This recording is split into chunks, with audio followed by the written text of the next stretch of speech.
एक नहीं कई जन्मों का तेरा मेरा साथ है, तुमने मुझे पहचाना ये बड़ी बात है। 60s का नहीं है यार, ये मेरे को लगता है आप लोगों के मोर क्लोजर 80s का होना चाहिए। तो ये मैंने आज सोचा 60 से थोड़ा आगे बढ़ जाऊँ। ओके तो आज मैं आप लोगों का ही क्वेश्चन लेके आई हूँ। वो क्वेश्चन है कि ये जो ट्विन फ्लेम है, ये क्या हर हर जब हमारी धरती पे इनकारनेशन होती है, क्या एक दूसरे को फॉलो करते हैं? एवरी इनकारनेशन में do they follow each other in every reincarnation on the earth? Okay, इसके दो स्कूल ऑफ थॉट हैं।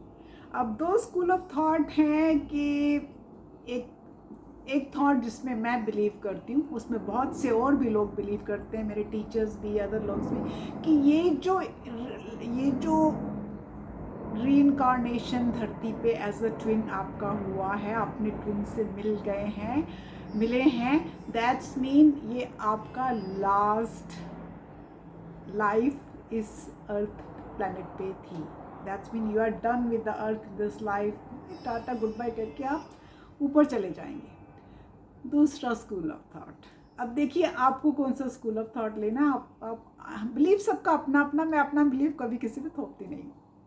कहते हैं कि यस, एक दूसरे को डिफरेंट इनकारनेशंस में हम फॉलो करते हैं, क्योंकि जब ट्विन फ्लेम का जन्म, ट्विन्स का जन्म होता है, आप नोटिस कीजिए एक ट्विन पहले आ जाता है, दूसरा ट्विन थोड़े सालों बाद आता है, क्योंकि they have to come in order for soul to merge. Okay, now उनको आके धरती पे they are meant to work in their life. Meant to work in their life means something for the society. They should do something for the mankind, humankind. ये काम उनको दिया जाता है।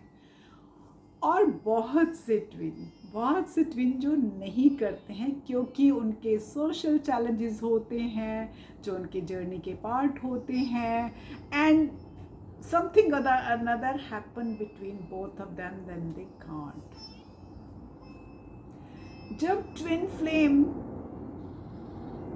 इस जो भी first incarnation as a twins होता है, जब वो फर्स्ट या सेकंड में या मल्टीपल में या ईच टाइम जब भी वो धरती पे आते हैं, वो अपना कर्मा इकट्ठा करते हैं, राइट?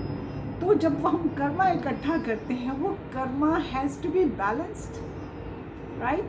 वो karma must be balance before उनकी जो ट्विन की जो जर्नी कंटिन्यू हो। तो ये उसमें ये विच रिजल्ट इज इन अवर कार्मिक फेज। तो हमारे कार्मिक फेज में हो जाता है बिफोर हम अपनी ट्विन फ्लेम जर्नी पे चल सकें। एक जो कार्मिक स्टेज होती है, ये जो एक्यूमुलेटिव कर्मा हमारा इतने सालों का, इतनी सदियों का या इतने बर्थ्स का हुआ होता है, उसको बैलेंस करना पड़ता है।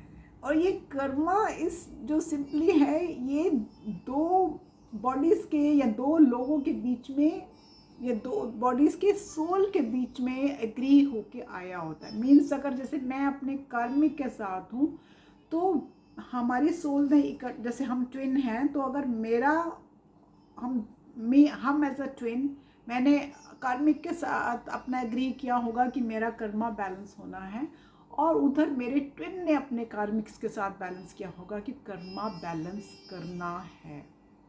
तो ये एक एग्रीमेंट होता है सोल्स का between two people on a soul level. ये हम कॉन्शियस लेवल पे नहीं करते हैं, हम सोल लेवल पे करते हैं। तो जिस भी टाइम, जिस भी फेज में ये कर्मा हमारा कंप्लीट हो जाएगा, होता है अपने कार्मिक्स के साथ। कार्मिक्स मैंने पहले भी समझाया, could be partners, could be boyfriend, could be girlfriend, could be just friend जो हैं, या फिर could be parents, could be kids, could be karma हमारा, या could be colleagues as well. ठीक है, जब ये हमारा कर्मा कंप्लीट हो जाता है, एट उस पॉइंट पे हम एक ट्रांसफॉर्मेशन एक्सपेक्ट करते हैं। दैट्स मीन कि कार्मिक काम हमारे हो गए, हम लोग कार्मिक के ब्रेकिंग पॉइंट से, सर्कमस्टेंस ब्रेकिंग पॉइंट से बाहर आ गए हैं और अब हमारे ट्विन फ्लेम के कनेक्शन का टाइम आ गया है। सो ये अनदर स्कूल ऑफ थॉट मैंने आपसे शेयर किया।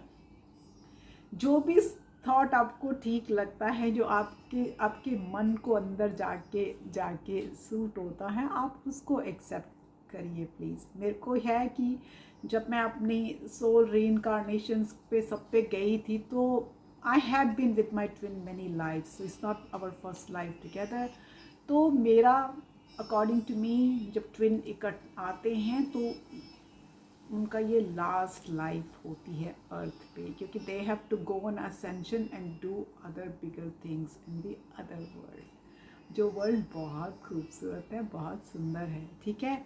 नाउ मैं I must thank you to lot of people, क्योंकि बहुत पॉजिटिव रिस्पॉन्स आ रहे हैं आप लोगों की। मैं खुश हूँ मैडम, मैं अपनी ज़िंदगी में आगे बढ़ रही हूँ, मैं नई चीज़ें सीख रही हूँ, मुझे बहुत खुशी हो रही है। उस दिन मैं जब थोड़ा सा स्ट्रांग हुई आप लोगों के साथ, तो उस वजह से काफ़ी पॉजिटिव रिजल्ट्स आपके आने शुरू हो गए हैं। तो हमको स्ट्रांगली अपनी असेंशन की तरफ चलना है, ठीक है। And as a divine feminine, आप मेरी पुरानी वीडियोस देखो, उसमें मैंने बात की है डिवाइन फेमिनिन कैसी होनी चाहिए।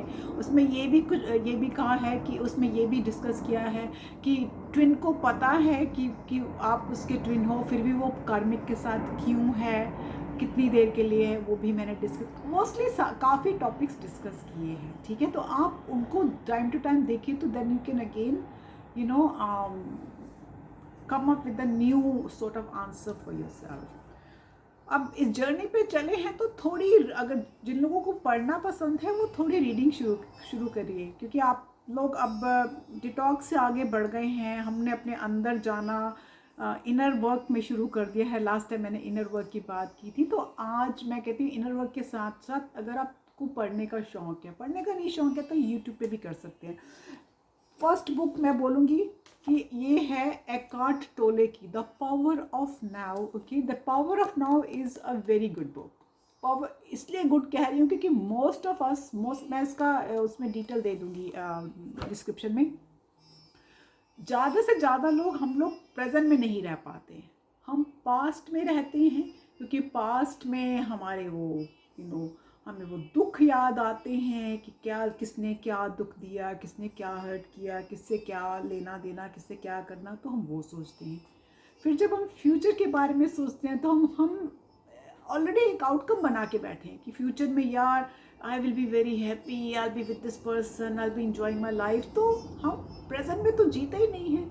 तो प्रेजेंट में जीना सीखिए, क्योंकि वही लाइफ है प्रेजेंट में जीना। ओके, प्रेजेंट में जब मैंने शुरू में, मैं भी बहुत पास्ट में और फ्यूचर में रहती थी, मैं ड्रीमलैंड में बहुत रहती थी। तो मैंने प्रेजेंट में कैसे जीना शुरू किया कि मैं जब ये बुक्स पढ़ती थी तो फिर मैं फिर पास्ट में चली जाती। तो मैं क्या करती थी कि मैंने ये बैंड अपने हाथ में डाल लेती थी ऑफिस में। तो मैं जब भी पास्ट में जाती थी और मेरे को अपने आप को पता चलता था कि मैं बैंड ऐसे करती थी, तो I used to hit myself with a band, ठीक है, कि चल चल चल प्रेजेंट में चल। और जब मीटिंग्स में होती थी या सोशल इवेंट्स में होती थी तब भी मतलब मैं तो डे ड्रीमर थी काफ़ी, तो मैं चली जाती थी। तो मैं फिर क्या अपने आप को ऐसे करती थी, सबके सामने करती थी, आई वॉज़न्ट अफ्रेड कि कोई क्या सोचेगा, अपने सबके सामने come snake come to the present.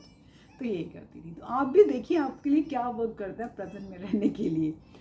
Now मैं आपसे चाहूँगी कि आप टाइम टू टाइम डिस्क्रिप्शन में जाके लिखिए कि आपको कौन से टॉपिक्स आप चाहेंगे कि मैं डिस्कस करूँ। डजंट हैव टू बी कि ज़रूरी नहीं कि ट्विन फ्लेम्स के बारे में ही टॉपिक हो। It could be about normal relations, okay, it could be about motivation, it could be about spirituality, discuss topics. हाँ, लेकिन जैसे वन ऑफ माय सब्सक्राइबर ने बोला कि बाहुबली पिक्चर के बारे में डिस्कस करिए, वो मैं नहीं कर पाऊँगी। ना मैंने बाहुबली देखी है, ना मैं देखूँगी, क्योंकि उसका नाम ही मुझे पसंद नहीं है। And I know I am offending lot of people by saying कि मुझे उसका नाम ही नहीं पसंद आया। तो यार लिखिए आपको कौन से टॉपिक्स डिस्कस करने हैं, and I try to cover slowly gradually one by one, okay. तो आज मैं इतना ही कह रही हूँ कि आप बैठ के सोचिए कि आपको क्या लगता है कि ट्विन फ्लेम फॉलो करते हैं एक दूसरे को डिफरेंट कार्नेशंस में। आप कौन सी थ्योरी पे जाना चाहते हैं एंड किस थ्योरी को आप ज़्यादा बिलीव करते हैं, उस तरफ देखिए। और फिर अगेन देखिए यहाँ पे ऑटम आ गया है। मैंने बोला था कि मैं आपको पूरा सीज़न दिखाऊंगी। Autumn is beautiful. ऑटम क्यों ब्यूटीफुल होता है कि इसमें बहुत अच्छे अच्छे डिफरेंट कलर, अगर आप नेचर को ध्यान से देखें तो ब्यूटीफुल कलर के पत्ते आते हैं, राइट। जब मैं वॉक पे जाती हूँ तो मैं हर एक पत्ता बड़े ध्यान से देखती हूँ। मैं पेड़ों को जाके कई बार हग भी कर देती हूँ, लोग देखते हैं पागल है शायद।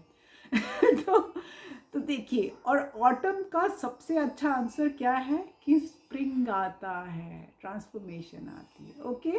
आज मैं यही कहूँगी कि उसी ट्रांसफॉर्मेशन के साथ मैं आपको गुड बाय करती हूँ। लॉट्स ऑफ लव, नमस्ते, बाय।